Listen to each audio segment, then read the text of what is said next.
नमस्कार दोस्तों, मैं सरिता और आप सुन रहे हैं हिंदी कहानियां विद सरिता। अगर आपको कहानी अच्छी लगे तो लाइक करके जरूर जाइएगा और कहानी को पूरी सुनिएगा।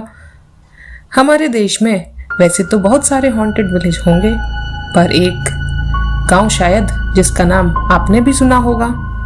यह गांव लगभग 150 साल से वीरान पड़ा है। यह एक ऐसे गांव की कहानी है जो रात ही रात में वीरान हो गया और आज तक पता नहीं चला कहाँ गए सब और राज क्या था। इस गांव का नाम है कुलधरा, जो अभी के वक्त में राजस्थान में स्थित है। कुलधरा की वीरान होने के लिए अजीबोगरीब रहस्य बताए जाते हैं। दरअसल कहानी शुरू हुई थी लगभग 150 साल पहले, जब कुलधरा खंडर तो बिल्कुल भी नहीं था, बल्कि आसपास 84 गांव बसे हुए थे जहां पर पालीवाल ब्राह्मण रहा कर।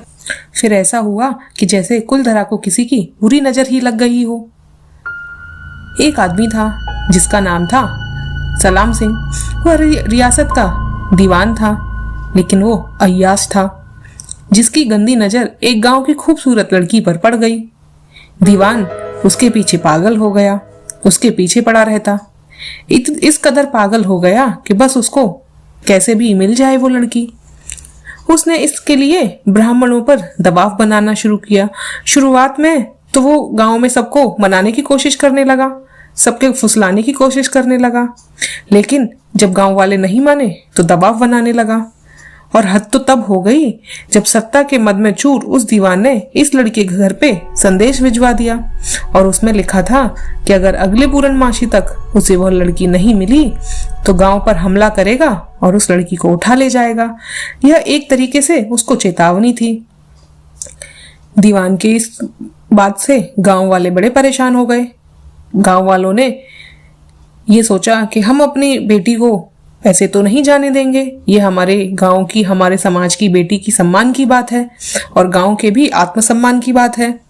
गांव में एक चौपाल लगाई गई जिसमें पालीवाल ब्राह्मणों की बैठक हुई और लगभग 5000 से ज्यादा परिवार इसमें शामिल हुए। अपने सम्मान को पाने के लिए कुछ फैसले लिए। कहा जाता है निर्णय लेने के लिए सभी 84 गांव वाले एक मंदिर पर इकट्ठा हो गए थे और पंचायत ने फैसला किया कि कुछ भी हो जाए उस लड़की के हाथ अपनी बेटी नहीं लगने देंगे।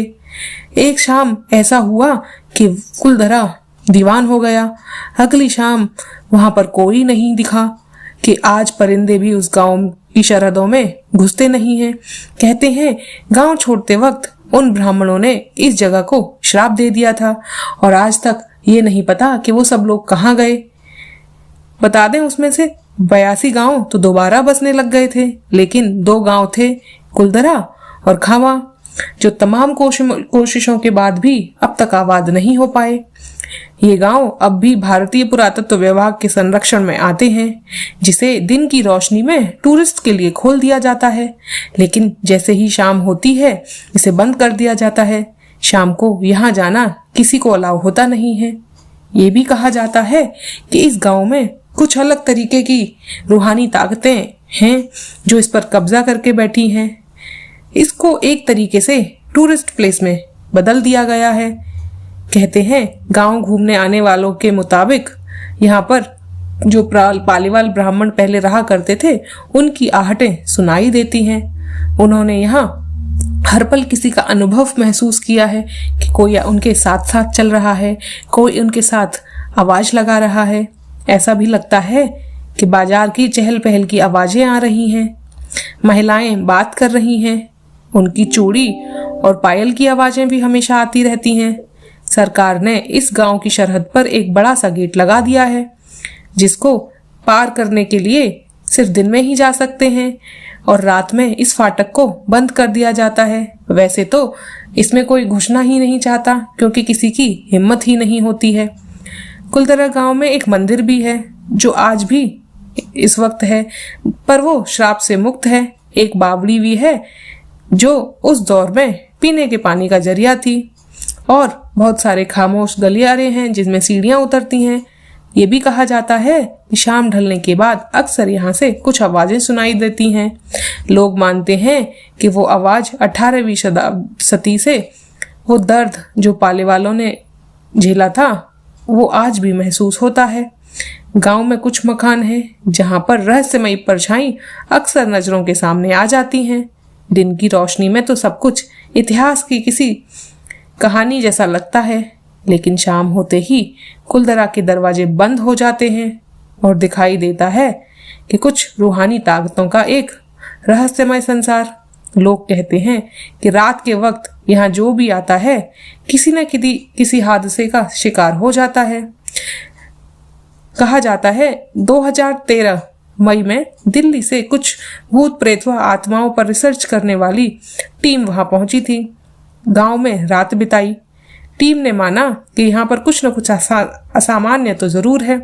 शाम के वक्त वहां पर उन्होंने ड्रोन कैमरा आसमान में छोड़ दिया तस्वीरें लेने के लिए, लेकिन उस बावड़ी के ऊपर आते ही वह कैमरा हवा में ऐसे गोते खाने लगा कि जाने क्या हुआ हो और जमीन पर आ गिरा।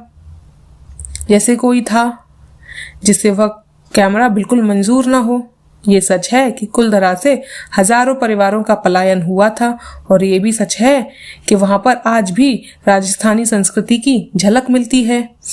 पैरानॉर्मल सोसाइटी के अध्यक्ष अंशुल शर्मा ने बताया कि हमारे पास एक डिवाइस है।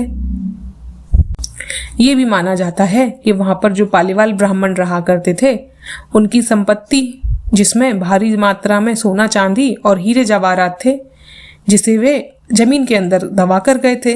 यही वजह है कि जो कोई यहाँ आता है जगह जगह खुदाई करने लगता है, इस उम्मीद में कि शायद सोना चांदी मिल जाए। तो कहा जाता है जो पालीवाल ब्राह्मण या जो भी रूहानी ताकतें वहां रहती हैं, वे अपने सोने चांदी और अपनी प्रॉपर्टी की रक्षा करते हैं। लेकिन जिनके साथ बहुत सारी चीजें हुई हैं, बहुत सारे लोग वहां जाकर उन्होंने देखा है कि हम देखते हैं कि क्या है, लेकिन उनको भी महसूस हुआ कि वहां सामान्य कुछ है, असामान्य है वहां पर कुछ। तो ये थी कुलधरा की कहानी। अगर आपको इस तरीके की कहानी सुनना पसंद है तो मेरे चैनल को सब्सक्राइब करें, लाइक करें। अगर कुछ कमी है तो कमेंट करके जरूर बताएं। Thank you.